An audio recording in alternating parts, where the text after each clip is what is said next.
Hey everybody, today we're talking Ultimate Spider-Man Volume 6. This is Venom.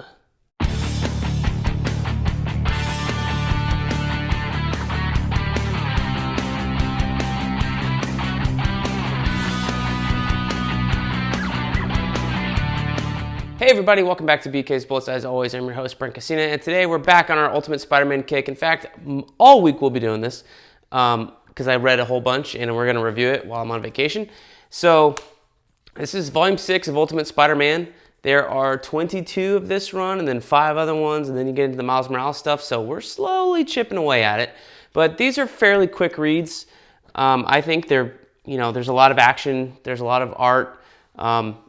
Sometimes there's a lot of dialogue, but not a ton. Like, I don't feel like it's more than some other books, but when you look at these pages nowadays, you're like, oh my gosh, but Bendis' stuff is just so free-flowing and natural sometimes that I don't have any issue reading it, that honestly, so I don't mind it. And then you get pages like this, where it's just kind of 2-word balloons, and that's it. But anyway, this is Venom. It's the ultimate version of Venom. And I think the sad part about this book is that it's kind of the last time we saw Eddie Brock as Venom, I believe.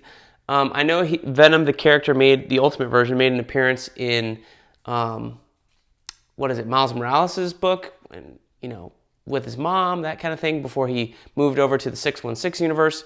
But this is kind of the only chance we get to see him, and I think that's a bummer. Yeah, of course, there's other symbiote stuff to come that I have read, but this is kind of the only version of that we got.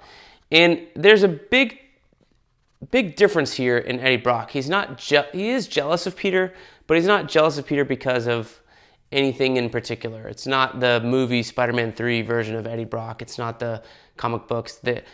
This character and Peter Parker in this universe were friends when they were little.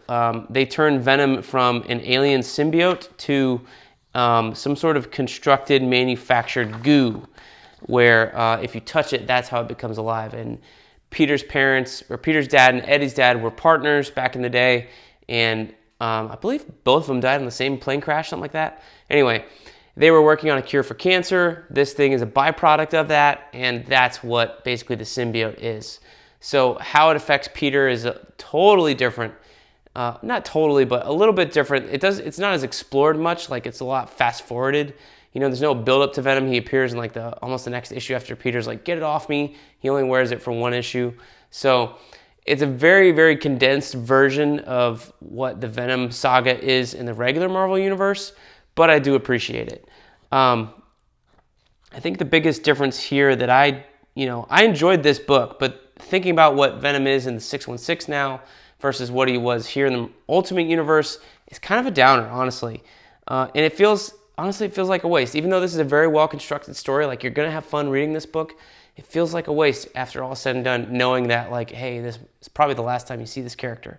So, I'd say that. It's a bummer. You get Nick Fury appearing in here, Mark Bagley doing the art, again, as usual, doing a phenomenal job. Really, really love this era of his art. I think it's, some of the best stuff he's ever done. You got the ultimate version of the Shocker in here. That's a little bit of fun.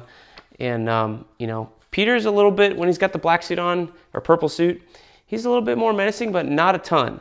It's more about, like, the symbiote freaking out that makes Peter realize that he's got to get this off, as opposed to, like, oh, I'm actually being different. I'm addicted to this thing. I need to take it off. You know what I mean? So that's fun.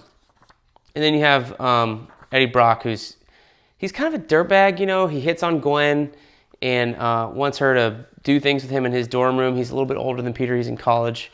And then he just kind of gets consumed by not even a symbiote, but the suit. We'll call it the suit. And, tries to go at Peter. But there are moments in here where you're like, I don't really think that's Eddie in control, which is really what is the big twist on that thing. The other thing that's in here, towards the end, you have not the first appearance of Kurt Connors. It is in our read-through, right? And then you have a reference here to where Peter met the Lizard. And I'm going, I've read several of the issues. Where's that? And then I was looking it up on fandom.com, Wikipedia, whatever. And that was from an issue of Ultimate Marvel Team Up. So there's a lot of Spider-Man meeting their Marvel Universe, I remember now, in that Ultimate Marvel Team Up book that are not here in these books. So it's a little bit of a bummer because that feels like a big moment, and for that to be in like a side thing outside of the main story for a major Spider-Man villain, I think is a big, big downside. But anyway, you can go and read about that issue online and figure out what happened there. That was the one thing I was like, wait a minute, how are they talking like they've met before, only to then go and look it up and go, oh man, that kind of sucks. So yeah, I enjoyed it. It's a pretty good story, but again, bummer that this is the last time we see this version of Venom. So that's my thoughts on it. Volume 6, Venom, Ultimate Spider-Man. Let me know what you guys thought in the comments down below, and I'll see you guys next time in the Funny Pages.